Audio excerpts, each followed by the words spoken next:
wanna see. When you're in Texas, look behind you, 'cause that's... Buenas noches, este es el programa de IDL Reporteros. Estoy encargada yo de presentar a el popular, bastante popular en los últimos meses, sobre todo Gustavo Chac Gorriti.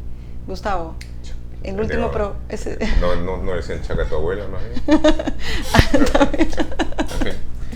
Maestro, Sí. maestro. Bueno, quería más o menos hacer un balance de IDL Reporteros este año, que ha tenido un papel, bueno, preponderante, digamos, en todo momento. Pero en los últimos meses ha sido muchísimo IDL Reporteros por todos lados. Me imagino que para la gente del gobierno ha sido complicado leerlos cada rato, digamos, tan seguido. Pero, ¿qué balance harías de la primera denuncia de este gobierno del caso Chejade, Omar Chejade? ¿Qué te deja ese caso? Fue un caso realmente interesante. No lo empezamos como una investigación, fue más bien un producto de la casualidad, si se quiere. Llegó una persona a la que conocíamos ampliamente de anteriores notas y sobre todo de cuando estábamos en el programa de Seguridad Ciudadana, el general Arteta, quien había sido sorpresivamente pasado al retiro dentro de esta extrañísima purga policial, que fue una de las primeras cosas que hizo el ahora primer ministro Valdés, que le llamó reingeniería cuando en realidad era una amputación. Y el general Arteta era un oficial a quien habíamos conocido como una persona valiosa. Vino a despedirse, fue a mi oficina, empezamos a conversar sobre las diversas cosas que habían pasado, las que habían sucedido, y en el contexto de irme refiriendo a anécdotas no particularmente articuladas entre sí, me contó lo de esta cena en la Bruja de Cachiche, lo que había sucedido, y en el momento en que empezó a contarlo, pues yo automáticamente todas las antenas empezaron a surgir, a focalizarse dentro de eso. Le pedí inmediatamente más detalles. Por supuesto, eso dio inicio a una de estas investigaciones, o más bien reportajes, diría yo, en profundidad, rápidos, a fondo, de corroboraciones, chequear, cotejar, en fin. Y sobre esa base, sobre todo recibiendo adicionalmente una información colateral, no de este caso, sino de otros, pero que lo confirmaban plenamente en todos los casos, es que decidimos salir y salimos. Hasta ahora, bueno, el tipo no ha renunciado, pero digamos que quedó ya marcado para siempre y en los próximos 5 años no lo vamos a ver. ¿Crees que Chejade ya está...? No estoy nada seguro en política peruana, esto de que contar como cadáveres a los actores, protagonistas, es un ejercicio sumamente arriesgado. Mira los casos más paradigmáticos, García, en fin, el propio Ollanta Humala, ¿no es cierto?, después del 2006. Por casos diferentes, es cierto, circunstancias diferentes, pero la mayor parte los daba ya como pertenecientes a la página de funciones políticas, y eso no sucedió. Ahora bien, en este caso yo creo que antes de hacer predicciones sobre cuál es el futuro de Omar Chejade, este gobierno en el que viene, si tiene futuro como abogado, si tiene futuro como político o como las dos cosas, lo importante es investigar más a fondo. Ir más a fondo en el caso, poder verificar, contrastar, llegar a mayores testimonios, si se produjeron o no casos de tráficos de influencias, si esos casos de tráfico de influencia, en el caso de haberse producido, fueron aislados o fueron parte de un patrón que a su turno obedecía a un plan de poder tener una fuente masiva de ingresos a través del ejercicio corrupto del poder. Son esas las cosas que tienen que investigarse, que tienen que investigarse a fondo. Ahora, las últimas noticias que han surgido sobre el caso es los pases laterales que hay entre el fiscal de la Nación y el Congreso. Si el fiscal de la Nación resuelve postergar o archivar la investigación, o remitirla, más bien, remitir todo lo actuado al Congreso para que éste sea el que se ocupe exclusividad del caso o no. En realidad, las cosas que tú empiezas a ver ahora es una suerte, sobre todo después de algunos cambios recientes que ha habido, etcétera, empiezas a darte cuenta de que sí, pues junto con la defensa formal de decir hay que seguir con las investigaciones y tendremos una lucha frontal contra la corrupción, siempre frontal, ¿no es cierto? Siempre se ataca, nunca piensa alguien en ataque por los flancos, una incursión a la retaguardia, nada de eso, solamente frontal. Pero bueno, empiezas a ver de que ya empieza una cierta quitadera de cuerpo de las cuestiones sustantivas. Las cosas que empezaron con cierta fuerza, etcétera, ya no hay más viento en las velas, ¿no? Y entonces lo primero que se empieza a notar a estas alturas es de que muchos le empiezan a hurtar el cuerpo, a quitárselo a la investigación en serio de los casos. Con lo que quiere decir que en el instinto criollo de supervivencia en el poder empiezan a darse cuenta de que hay cosas en las que es mejor no meterse. En tu última columna en Caretas, tú no hablas de militarización del gabinete, tampoco hablas de la reciente lucha entre izquierda y derecha. ¿Por qué cayó entonces Salomón Lerner? Yo no tengo una respuesta, no tengo una respuesta corta, no tengo una respuesta definida, estoy tratando todavía de acumular hechos, acumular datos, hablar con más personas. He hablado con muchos actores centrales dentro de esto, tanto los que aparecen como los que no aparecen, pero que son muy importantes, y las versiones son diferentes y hasta contradictorias. Que si dijo conga sí o sí, o el otro la dijo, que quién fue el que después dijo de que no, realmente mejor conga no va, que cuál fue el manejo de la crisis que se quiso hacer allá en Cajamarca, cuánto tiene que ver además dentro de las animosidades que salieron a la luz, problemas anteriores, problemas que pertenecen a la contienda, a la campaña electoral, o no. De tal manera de que todavía creo de que hay un guión explícito, hay otro implícito y por supuesto hay mucha corriente debajo de la superficie que es la que tiene que salir a la luz. Hay obviamente conflictos de personalidades, de estilos, de visiones, de estrategias y posiblemente de intereses también y de lucha por mayor importancia, mayor peso específico dentro del poder. Pero es un conflicto terminal, se ha producido un divorcio o es más bien una de esas separación de cuerpos como cuando una pareja dice tenemos que darnos un tiempo o no, eso realmente no lo sé todavía y yo no estoy seguro que lo sepa nadie, ni siquiera la gente que quedó en Palacio o la gente que salió de Palacio. Lo que ha habido de mucha cercanía, ha habido mucha compenetración entre Lerner y los Humala durante estos años. Necesidades, yo creo que una necesidad el uno del otro, el otro del uno, para efectos del programa político común que tuvieron. Creo que también hay amistad, y aunque si Humala ha tenido en general, si uno ve el pasado, aquellos colaboradores que han estado cerca de él, ¿no? Torres Caro, Gutiérrez, en fin, Meckler, otros, han terminado divorcios más bien amargos. Pero tiendo a suponer que por lo menos por ahora, ese no va a ser el caso. Pero las cuestiones de mayor importancia realmente no son esas, sino cuáles van a ser las decisiones de fondo, cuáles son los principios centrales en la conducción de gobierno, cómo se va a manejar, cuál es la importancia que tienen aspectos tales como la democracia, el equilibrio de poderes, la lucha contra la corrupción frontal por los flancos, por la retaguardia, y de nuevo la transparencia, y además lo que ahora con una cierta guachafería se llama inclusión, y que finalmente es buscar gobernar para el común, para la mayor parte de la gente, para los que tienen menos, y tratar de hacer todo lo que se pueda en su favor, por darles mejor vida, por darles poder, por darles conocimiento, por darles capacidad de decisión. Destacan, digamos, durante el gabinete Lerner los últimos días, dos personajes que, bueno, uno se quedó como Castilla, el ministro de Economía, y Valdés, que asumió el primerato.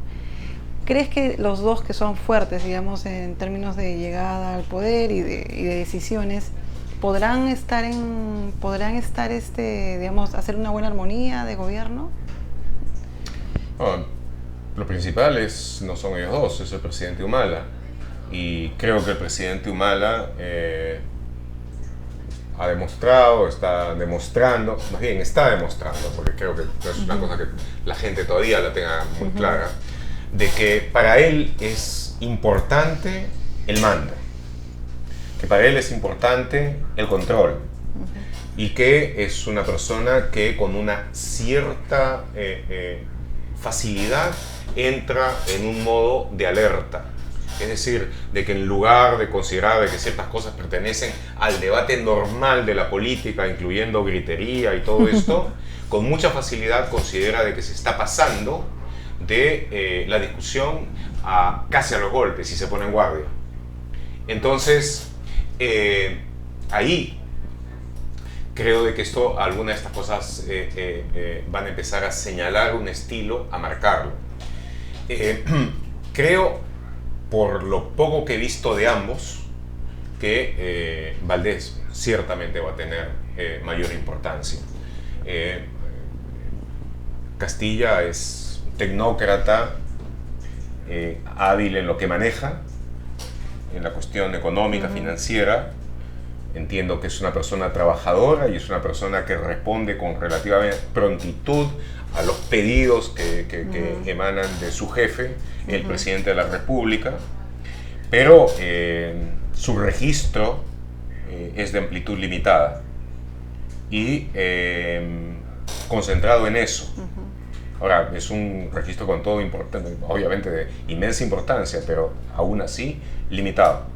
En cambio, Valdés es una persona que ha demostrado obviamente capacidad ejecutiva, capacidad de hacer las cosas con rapidez, tiene también una capacidad de mando, la que el otro creo carece por completo, y puede en consecuencia hacer mover gente, mover instituciones, hacer que pase y que sucedan cosas en un tiempo relativamente corto. Y además, como empresario provinciano exitoso, parece que, antes que Cataño, él fue el que marcó el camino del timón cambiado. Es una persona que tiene sentido común, cosa que no se puede decir que suceda con los economistas, sobre todo los ortodoxos, todo el tiempo. Ahora, hay dos personas, por lo menos dos personas que han trabajado estrechamente con Castilla, que están en el gabinete, el de Trabajo y el de Energía y Minas. Sí, los que ha puesto en... Sí, si no me equivoco.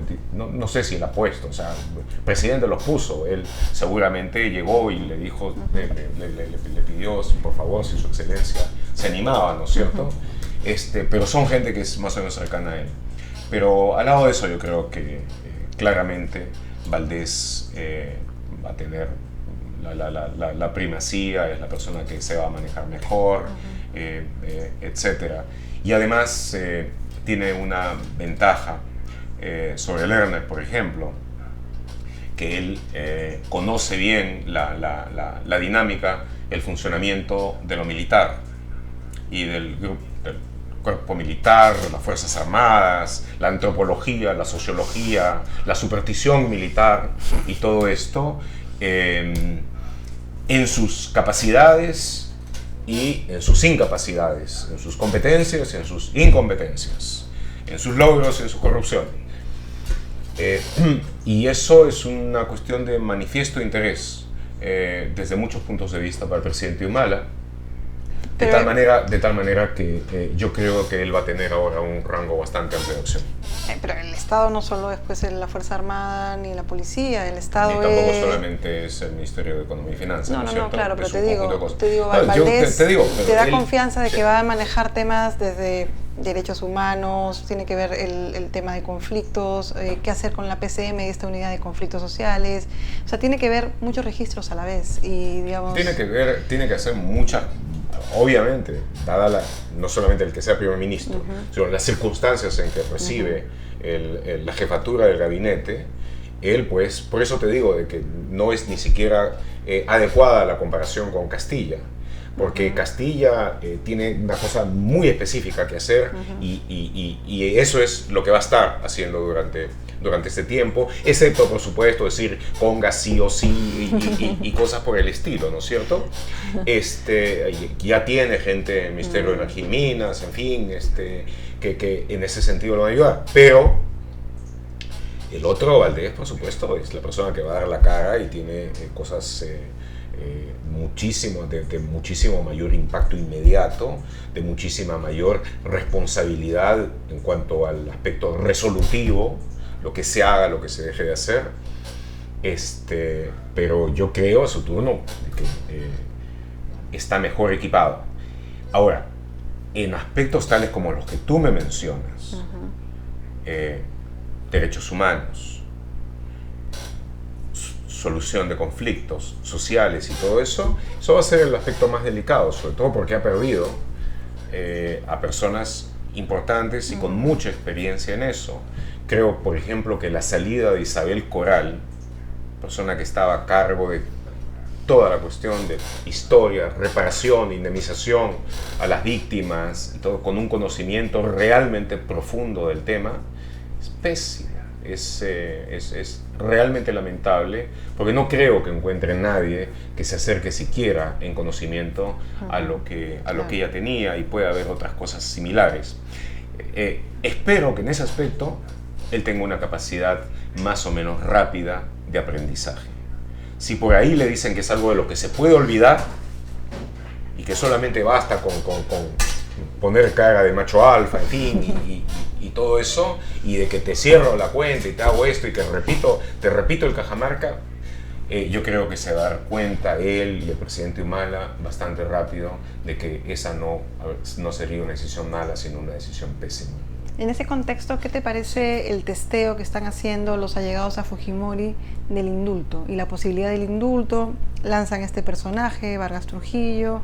Hoy día ya Nakazaki reconoce que están buscando información sobre el indulto que van a presentar en los próximos días. ¿Qué crees? ¿Es posible un indulto a Fujimori que se firme antes de Navidad? ¿Está cerca? No creo. Me puedo equivocar y, digamos, hay ciertos tipos de gobierno en que las posibilidades de equivocarse suben mucho, y este es uno de ellos. Pero no me parece que enfrentemos esto para esta Navidad. Creo de que será un tema que va a estar cada vez más en la agenda del presidente Humala por muchas razones. Ahora, tiene varios lados. El primero es que la familia tiene que pedirlo, debe pedirlo. Sí. Y normalmente al pedirlo ya van a reconocer de que es un condenado por las buenas razones, y básicamente vienen a pedir perdón, y que como resultado de ese perdón, dadas las circunstancias en las que está, proceda el indulto.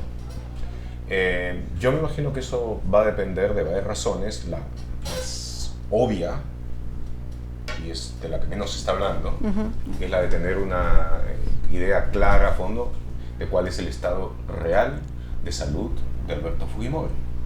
¿Cuál es el estado real de su salud ahora? Sabemos las versiones claramente impresionistas que vienen de parte de los propios fujimoristas, ¿no? Pero una visión objetiva, clara, certera, de eso existe realmente muy poco hasta este momento. Y eso es una de las cosas que el presidente Humala va a tener que ponderar, considerar, decidir, y la decisión va a pesar mucho sobre su presente y su futuro. ¿Qué te parece el alejamiento de Alejandro Toledo del gobierno tras el ascenso de Valdés al premierato? No he podido conversar con el expresidente Toledo y no conozco a fondo las razones de lo que ha habido, tampoco conozco cuál ha sido el contenido exacto, espero saberlo pronto, de las conversaciones con el presidente Humala. Me parece que ha habido algún calibramiento sobre si les convenía o no les convenía las circunstancias. Posiblemente ha habido también algún grado de reporte por parte de los ministros vinculados con Toledo que han estado en el gabinete. Y como resultado de todo eso, él ha decidido no tanto alejarse, no contribuir con más ministros, no contribuir con el genio político de sus militantes dedicados al gobierno nacional, pero tampoco pasará a la oposición. Es decir, él ha indicado, si no me equivoco, que va a seguir habiendo una cooperación desde el Congreso, ¿no? En los temas puntuales, exactos, pero yo creo que eso en principio va a continuar. Pienso que la defensa del presidente Humala que hizo Mario Vargas Llosa va a tener también alguna influencia sobre el presidente Toledo, que lo va a morigerar, lo va a sofrenar algo en las críticas, y creo de que todavía, gracias a esa defensa, gracias a esa identificación, va a haber todavía un beneficio de duda en favor del presidente Humala por parte de una mayoría de las fuerzas democráticas.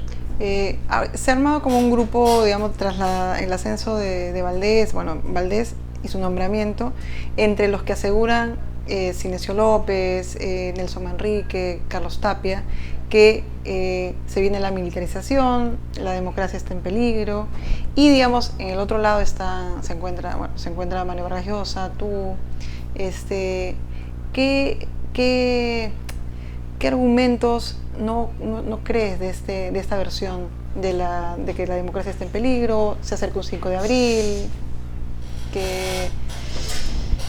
La democracia en el Perú siempre está en peligro, no es ninguna novedad. Ahora, que estemos en un nivel de peligro cercano al que existió entre 1990 y 1992, cuando descubrimos y denunciamos, digo esto en plural porque está Enrique Sileri, yo, algunos otros, la presencia oculta de Montesinos, la influencia creciente que tenía sobre Fujimori y todo esto, y los peligros que representaba de tener un individuo como Montesinos tomando el poder que tenía. Entonces, que pensemos de que eso es algo similar ahora, y que por ejemplo Adrián Villafuerte es el Vladimiro Montesinos del 2011-2012, eso me parece que es descabellado realmente. Sí pienso de que hay un conjunto de actores vinculados con la vida militar desde diversos puntos de vista, tendencias, posiciones e historias, entre los cuales está ciertamente Villafuerte, que tienen, pero también el presidente Humala, que tienen le dan una importancia grande al aspecto militar, positivo o negativo, pero dentro de sus decisiones, dentro de sus ánimos, dentro además del esquema de gobierno y del tipo de medidas que están dispuestos a tomar cuando sientan que una situación de alerta o de emergencia empieza a crecer en niveles que ellos pueden considerar peligrosos.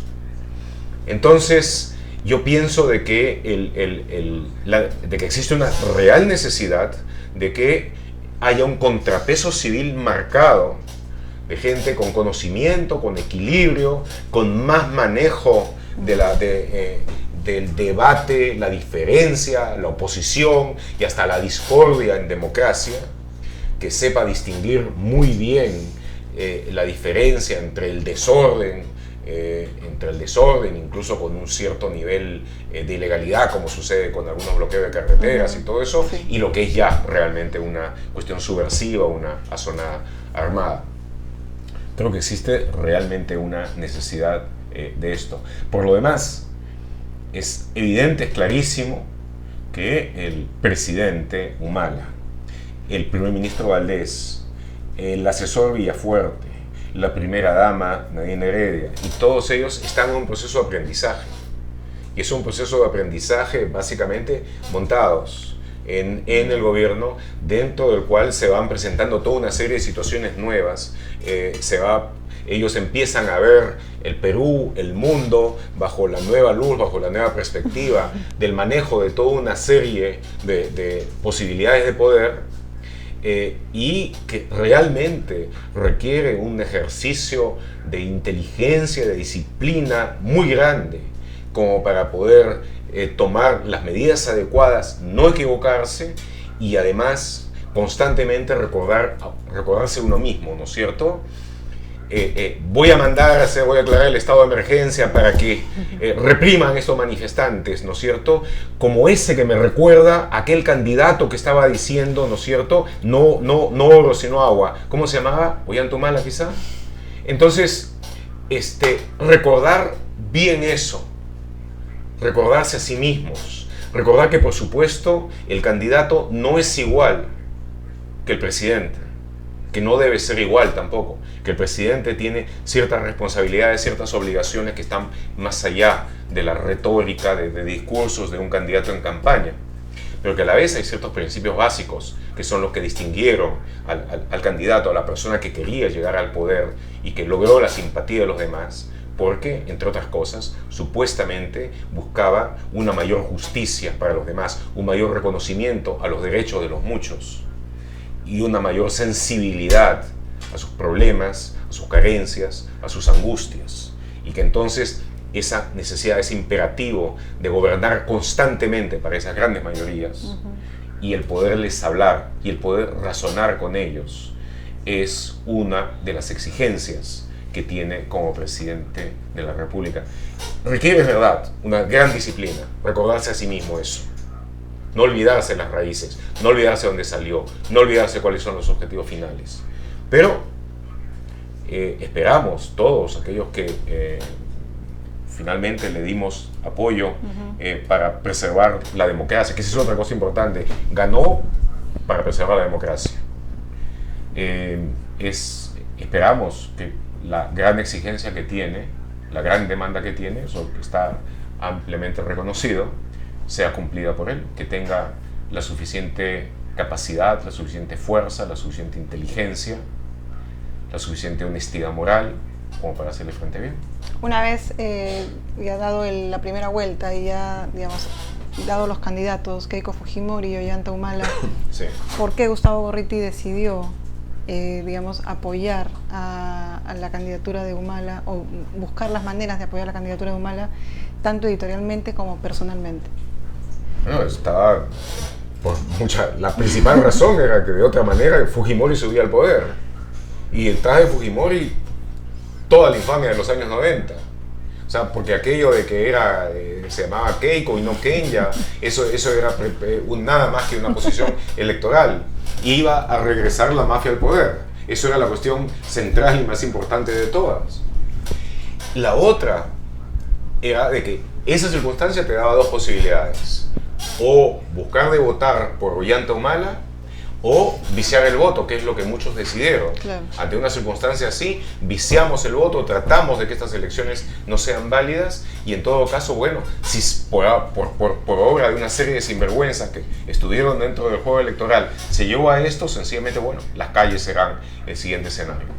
Pero Humala había cambiado mucho entre el 2006 y el 2011. Era básicamente otra persona. Su discurso era un discurso esencialmente racional. Era una persona además que se había esforzado realmente por hacer que llegue ese mensaje a todos sus antiguos opositores, en el sentido de que él cambió. Buscó de hacérmelo llegar a mí en estos años. Se lo hizo ciertamente llegar a Mario Vargas Llosa. Se trató de hacerlo llegar a la gente, incluso hasta a la gente de la Embajada de Estados Unidos, como quedó claro en los Wikileaks, ¿no? Donde él hace todos los esfuerzos por decirle: yo no soy quienes ustedes piensan. y por favor, ¿podrían devolverme la visa para entrar a Estados Unidos? Entonces, está todo eso. Y fue evidente entonces que se había producido un cambio. Luego de eso establecimos comunicación con él. Y lo que se le dijo es de que las fuerzas que habían luchado por la conquista de la democracia en el 2000 pensaban seriamente en apoyarlo, pero que él tenía que dar los primeros pasos de un compromiso formal, y no solamente una promesa, sino un juramento. Y él inmediatamente aceptó, inmediatamente dijo que estaba dispuesto a hacerlo, y lo hizo a plena satisfacción. Y ante una persona que jura solemnemente defender todos los valores en los que creemos y por los que hemos luchado, frente a la amenaza del retorno de la dictadura, del retorno de la mafia, no había nada que decir, sino apoyar con firmeza su elección. Un momento de este año fue el 26, la marcha del 26 de mayo. ¿Qué sentiste al recorrer las calles? Y bueno, según los canales que estaban apoyando a Keiko, eran menos de 300 personas. Según los organizadores, fueron decenas de miles de personas, no fueron ni siquiera unos cuantos mil, fueron decenas de miles de personas, además en todo el país simultáneamente. Fue, creo yo, la marcha más grande por derechos humanos que se haya organizado y que haya sucedido. Y tuvo el gran efecto de que estaba llena de juventud. Era toda la nueva generación que había salido y era una generación no solamente indignada, sino fuerte, vital, imaginativa. Realmente para mí fue una experiencia notable, porque no solamente se trataba, bueno, dijeron antes, ¿no es cierto?, la babosada profujimorista trataba de hablar de que era un conjunto de caviares y caviarada y caviaraje, ¿no? Y caviarundes y todo aquello. Y bueno, pues ahí estaban decenas de miles de jóvenes que no comen precisamente caviar, sino en los comedores universitarios, el menú más barato posible, y que aún con ese menú y que aún con esa nutrición conservan inteligencia, energía, pasión, capacidad, y la mayor parte de sectores populares, y en Lima y en provincias. Fue un momento notable, porque además no era la marcha de la OCE o Ollanta, era una marcha de principios por la democracia, por derechos humanos, que vio en Ollanta la alternativa frente al fujimorismo y toda la infamia que significaba. En este año que vivimos en peligro por la llegada de la posibilidad de que Alberto Fujimori llegue al poder, ¿qué balance harías de la prensa? ¿Qué balance harías de la prensa, sobre todo en una época tan dura como en la que buscaban que la amnesia, digamos, venga de la mano del crecimiento económico, ¿no? La prensa estuvo básicamente, la prensa grande, la prensa tradicional, etcétera, estuvo vinculada con una campaña masiva de desinformación, de campaña psicológica, acciones psicosociales o guerras psicológicas, como lo quieran ustedes definir. Estuvo basado esencialmente en la mentira, en la propaganda negra, en todo aquello. Ahora, si a pesar de todo perdieron, quiere decir de que había otra prensa que valía la pena, y que pese a que es una prensa que desde el punto de vista de estructura, de capital que mueve, etcétera, es muy pequeña. Sin embargo, en los hechos llegó, como el año 2000, llegó a muchísima gente, pero muchísima gente, que lo tuvo como elemento informativo. Y no me refiero solamente a la prensa digital, y a la prensa digital de investigación sin fines de lucro, como es el caso de los reporteros, la prensa digital, como es el caso de La Mula, sino también me refiero a ejemplos de periodismo tradicional de lucha, como fue y es el caso de Hildebrandt en sus 13, un semanario impreso, siguiendo los cánones del periodismo tradicional, pero que también está dentro de la mejor tradición de un periodismo de trinchera, apasionado, no siempre objetivo, pero con ideas claras, con pensamientos audaces, que aun cuando uno se oponga incitan al debate, al razonamiento, pero que en ese caso en concreto tuvo un papel ilustre, como el que tuvo también la lucha contra el fujimorismo. ¿Qué le faltó a la clase política, a la sociedad civil, que después de la caída del fujimorismo, habían pasado 10 años, los divididos se habían perdido por ahí, ¿Por qué? ¿Por qué no hay una educación o una educación entre los jóvenes, entre los demás? Hay que leer el libro de Alfonso Quirós, que bueno, desgraciadamente creo no ha sido traducido todavía al español, Circles of Corruption, los círculos de la corrupción, que es básicamente una historia de la corrupción en el Perú desde el momento mismo de la conquista e incluso un poquito antes, merced a lo que las crónicas establecen. La sociedad peruana desde la colonia, desde que era el centro de la burocracia virreinal en Sudamérica, ha sido desde su incepción brutal en la conquista, ha sido una sociedad muy corrupta, muy de dobles estándares, muy parásita. El objetivo esencial fue parasitar la fortuna que daba el suelo, la fortuna que daba los rapiñados, y han quedado una serie de tradiciones, de antropologías perversas dentro del comportamiento de las élites en ese sentido. Tú ves mucho los debates y las cosas que sucedieron en el virreinato, en el siglo XIX, digamos durante el tormentoso siglo XIX de la República, y por momentos tienes una sensación de déjà vu.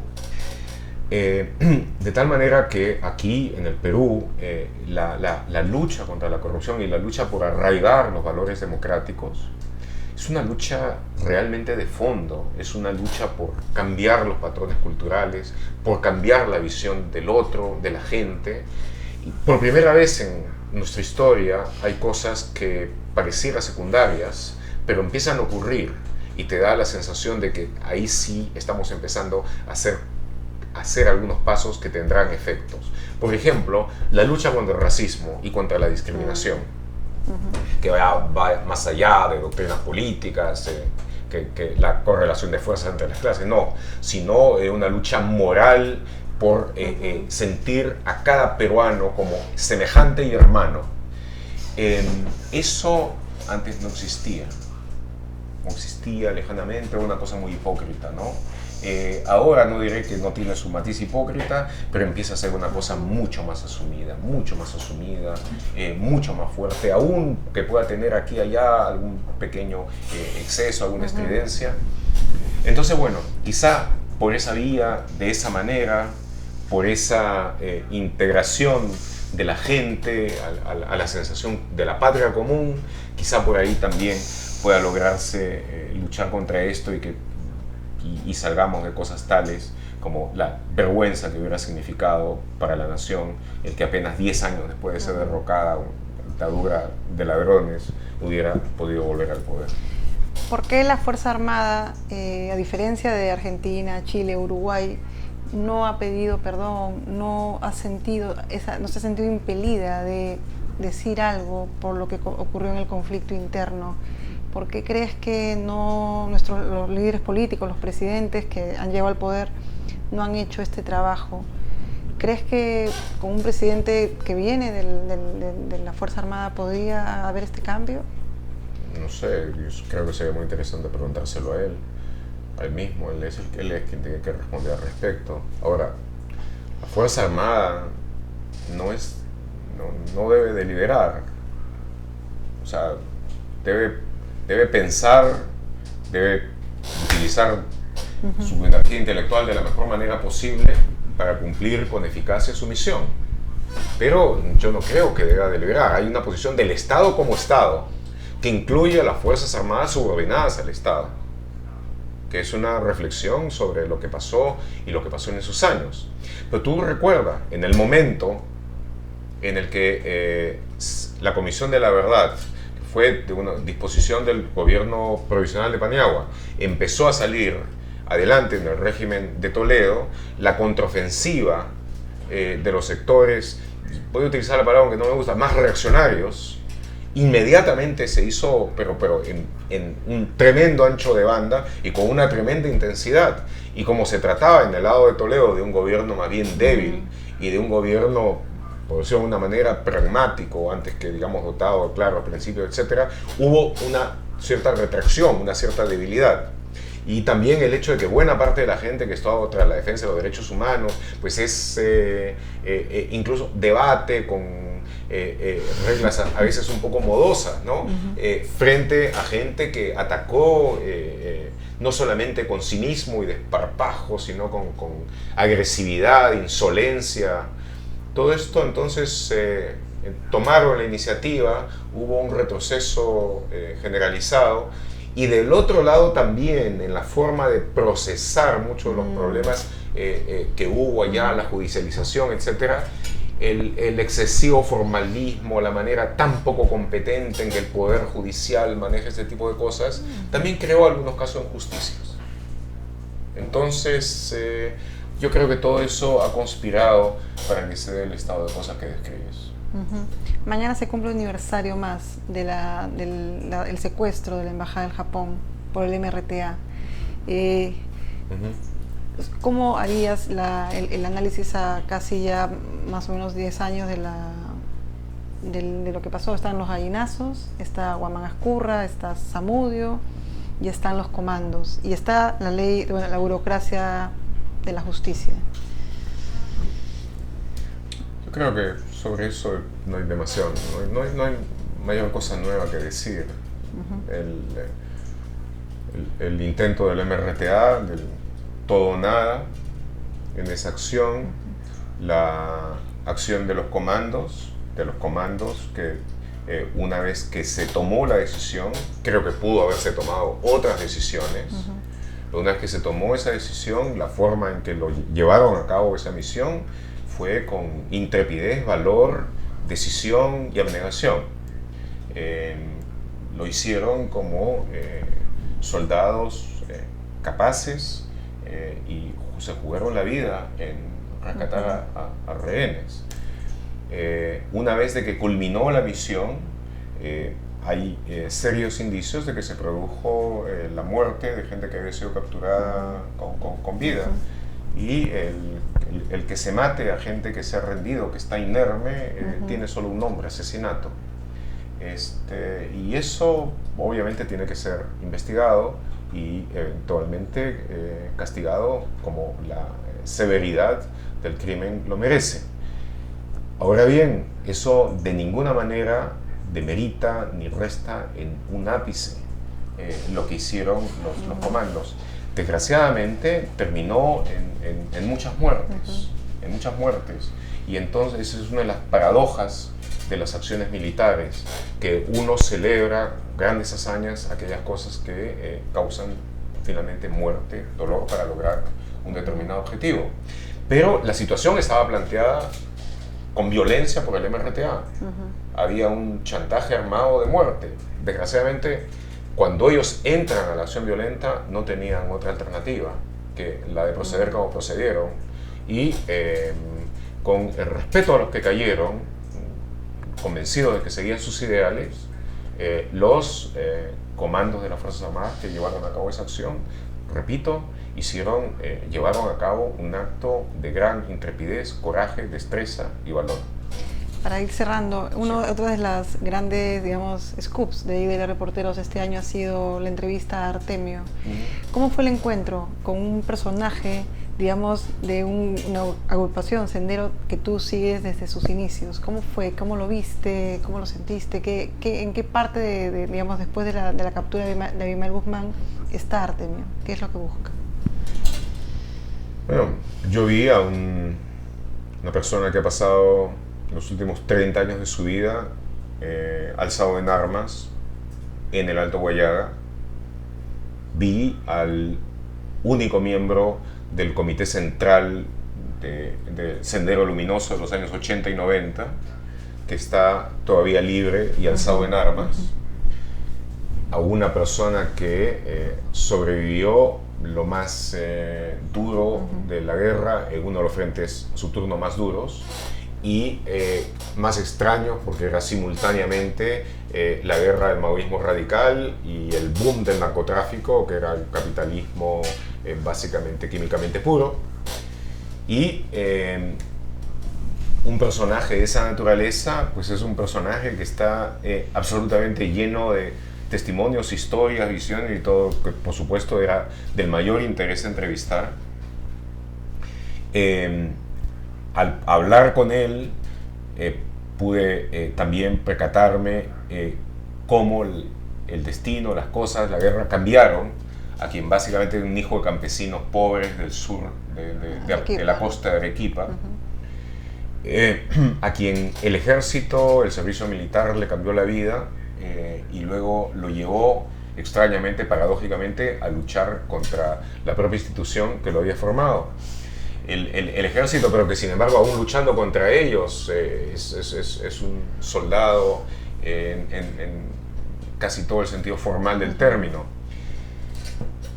Y también de una persona astuta, articulada en su mensaje, que obviamente se ha quedado de una generación en la que se ha quedado solo, con seguidores que son muy jóvenes, y algunos otros que digamos, sus lugartenientes que son de edad intermedia, pero que no tienen el trasfondo ideológico que era tan fuerte en Sendero. Y finalmente alguien que se mantiene leal a Abimael Guzmán y que de una u otra forma, a través de mantenerse alzado en armas, busca dar un cierto respaldo a el propio Guzmán dentro de las negociaciones que intenta establecer desde una posición, digamos, negociadora tan pobre como la de estar en la base naval para mejorar su propia situación. Pero tuvieron como pinceladas de surrealismo, ¿no? La música de Apocalipsis Now, Panetón, Chocolate. Fue un día más o menos en el campamento donde estuvieron. Sí, estuvimos ahí en el campamento y sí, pasaron todo tipo de cosas.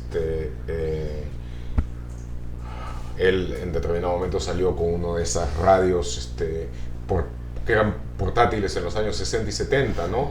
Pero esta era una versión moderna porque tenía un puerto para USB. Y en determinado momento puso a la tropa en formación para cantarla internacional, solamente que en el último momento dijo que iba a ser una cuestión sinfónica porque obviamente la muchachada no sabía la letra, cosa que años anteriores hubiera sido muy difícil que ocurra así. Increíble. Luego pues ya empezó, digamos, toda la etapa filarmónica, porque entonces empezó a tocar a Richard Clayderman y a varios otros, y el momento en que nos fuimos estaba tocando la Quinta Sinfonía de Beethoven. Muy poético, la verdad. Sí, de lo que puede venir. A su manera. Pero fue una cuestión de gran interés, y de no menor interés fue lo que se discutió, las alternativas, el hecho de que él, lo más importante de todo, el hecho de que él acepta, declara que perdió la guerra, que ha sido derrotado, que ha sido estratégicamente derrotado, que no tiene ninguna esperanza de victoria y que lo que pide es una suerte de negociación. Por supuesto que es de una u otra manera incongruente que alguien que se reconoce del todo derrotado pida una negociación con una cantidad de demandas como la de alguien que está en una posición mucho más fuerte, muchísimo más fuerte que la que él se encuentra, pero eso es por respaldar a Guzmán. En los hechos creo de que él ansía salir de alguna forma de la guerra, pero entiende, comprende de que es muy difícil que eso vaya a suceder. De tal manera de que de una u otra forma creo que él se está reconciliando con su destino. Y quizá entonces la música exprese una manera de hacerlo más fácil. Ha sido un muy buen año para IDL Reporteros. ¿Cómo esperan cerrar? ¿Qué planes tienen para el próximo año? ¿Y qué has rescatado tú digamos, de que lo que no tiene que ver con el poto de Shakira o con el espectáculo o el info? Yo tampoco tengo nada de menos. Lo que digo es cómo ha sido en términos de visitas en temas tan difíciles como reportajes de investigación para IDL Reporteros. Hemos estado en una curva de crecimiento. Es cierto que inicialmente, digamos hasta septiembre-octubre, donde hubo las visitas más altas, fue en las notas de coyuntura que sacamos durante la campaña electoral, ¿no es cierto? Que fueron muchas investigaciones rápidas, cosas que estaban sucediendo y que concitaron una tremenda lectoría. Pero en la última parte fue creciendo y creciendo. Incluso investigaciones a las que se les hizo básicamente un bloqueo informativo casi total, como la investigación sobre los fraudes en la industria pesquera, han tenido una lectoría pareja y en crecimiento, pero empezó una tendencia decidida de un crecimiento casi vertical a partir de lo de Chejade, y la entrevista a Artemio es la que ha concitado la mayor lectoría, el mayor número de visitas en la historia de nuestra publicación, Historia de IDL Reporteros. Bueno, ¿planes para el 2012? Vamos a descansar un par de semanas y vamos a regresar tratando de llevar a cabo investigaciones, revelaciones, reportajes en las que tratemos de sacar toda la información importante que la gente, el pueblo, debe conocer para poder tener mayor control sobre su destino. Vamos a tratar de hacer el mejor periodismo de investigación posible, vamos a tratar de hacer el mejor periodismo en términos generales posible, y espero que este año, el 2012, pues sea un año mejor que el que acaba de pasar. Por lo menos puedo decir de que vamos a hacer todo nuestro esfuerzo de nuestro lado para que sea así. Ok, Gustavo, bueno, este es el último programa de La Mula TV del año. Regresamos en la semana del 9 de enero. Qué honor que estar acá con mi querido mentor en esta entrevista. Muchas gracias. Un placer estar contigo Felices también, fiestas Paola. a todos. Hasta luego.